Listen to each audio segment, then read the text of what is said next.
কাক ও কলসি। বড় একটা মাঠ, মাঠের ওপারে ঘন বন। এক ছিল কাক। সে খাবারের খোঁজে বনে যেতে চাইল। সে উঠতে শুরু করলো। উঠতে উঠতে তার খুব পিপাসা পেল। সে এদিক ওদিক তাকালো পানির খোঁজে। তখন একটা কলসি পড়ল তার চোখে।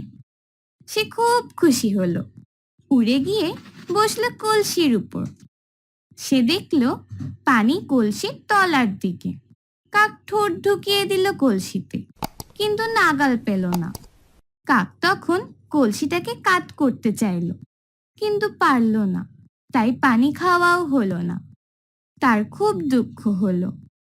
সে এদিক ওদিক তাকালো। কাছে দেখতে পেল অনেক নুড়ি।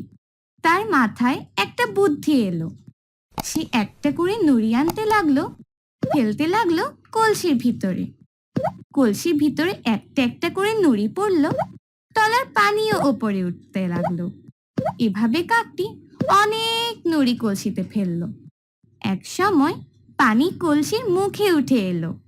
তখন কাকটি প্রাণ ভরে পানি খেলো। তার পিপাসা মিটল। কাক খুশি মনে ডানা ঝাড়া দিল। তারপর উড়াল দিল বনের দিকে।